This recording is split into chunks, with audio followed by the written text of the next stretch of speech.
मनोज के हाथों फिर से परास्त होकर दोनों बहनें पेड़ की टहनी पर बैठी थी। नीचे एक रेडियो में से गाना आ रहा था, दुनिया बनाने वाले क्या तेरे बन में समाई, काहे को दुनिया बनाई।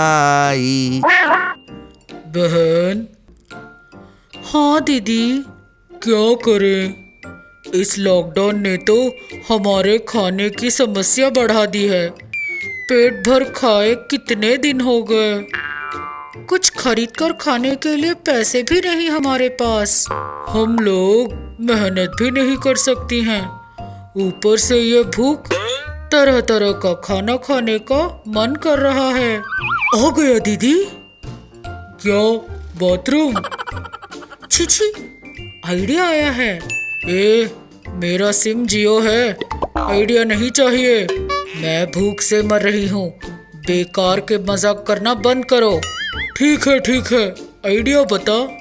अभी सब बंद है, लेकिन वाइन शॉप्स तो खुले हैं ना। हाँ, तो हम अगर एक वाइन शॉप खोल लें तो कैसा रहेगा? खाने के पैसे नहीं हैं, वाइन शॉप खोलने के पैसे कहाँ से आएंगे? पैसे देकर खोलने के लिए हम लोग क्या परमिशन लेने वाले हैं?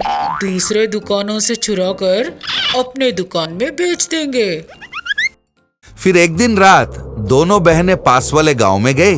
वहां दारू की दुकान में से दारू चुराई और अपने गांव में फूडी सिस्टर्स के नाम से दारू का धंधा शुरू कर दिया। नया दारू का दुकान खुला तो गांव वाले अचंभित हो गए।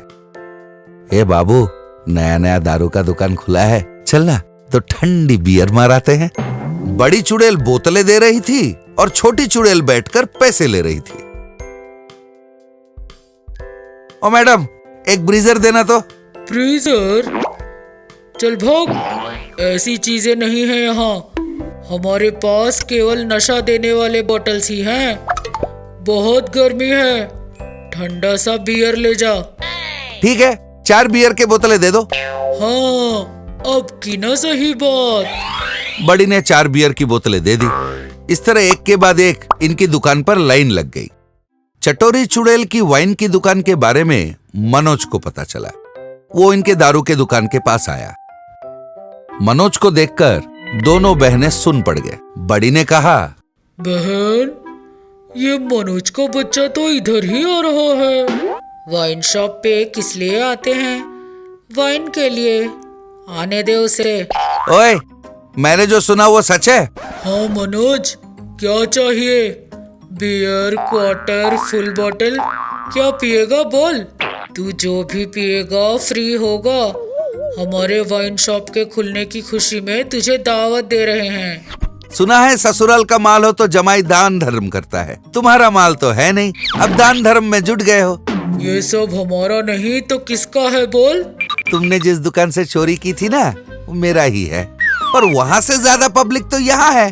पर मैं कानूनी तौर पर यहाँ दारू तो बेच नहीं सकता। तुम दोनों ने मेरी मुश्किल आसान कर दी, इसलिए मैंने आज तक कुछ नहीं कहा।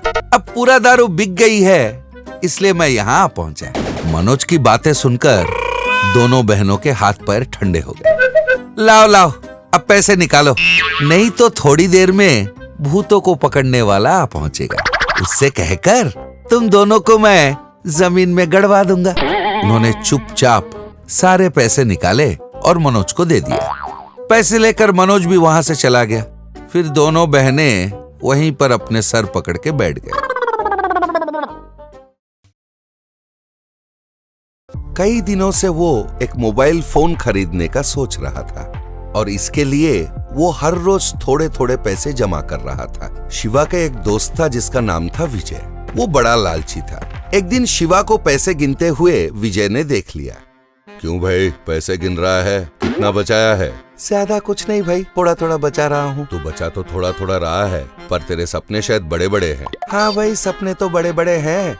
सपने देखने में कोई खर्चा तो नहीं है, फोकट में जो मर्जी में आए देखो। वो तो सच है, पर तेरा सपना क्या है बता।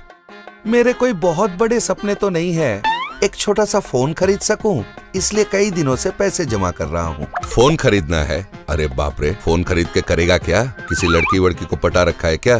अरे यहाँ चने खाने के भी वांदे पड़े हुए हैं और तू किसी लड़की को पटाने की बात कर रहा है। बस बहुत हंस लिया, अब निकल, बहुत काम पड़ा है। विजय चला गया।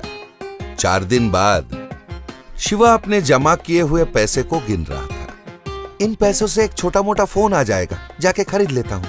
उसने पैसे अपने जेब में रख लिए और एक मोबाइल शॉप पहुंच गया। Hello sir. सर, वो कौन है? कहकर उसने आजू बाजू देखा।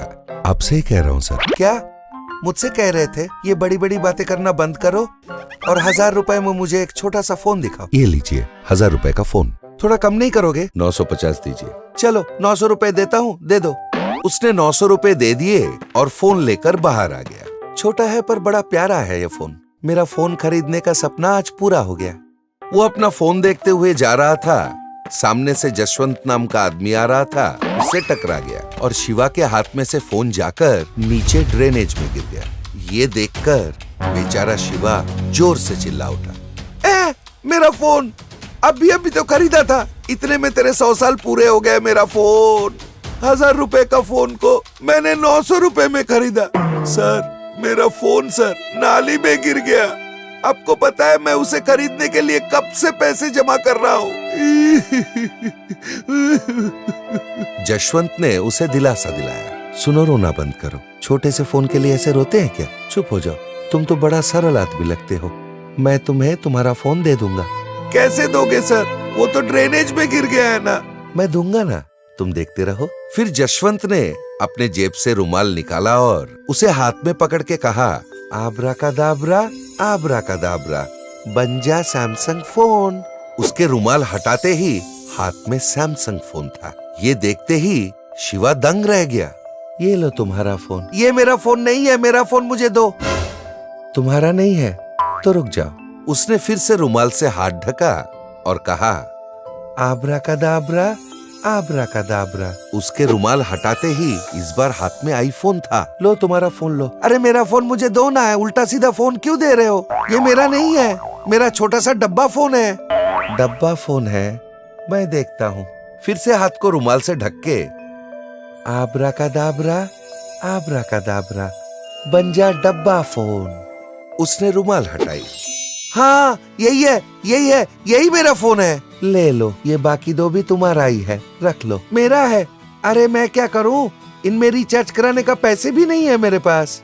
रिचार्ज कराने की जरूरत नहीं है, ये तुम्हारे सारे कष्ट दूर करेंगे। क्या? ये फोन मेरे सारे कष्ट दूर करेंगे?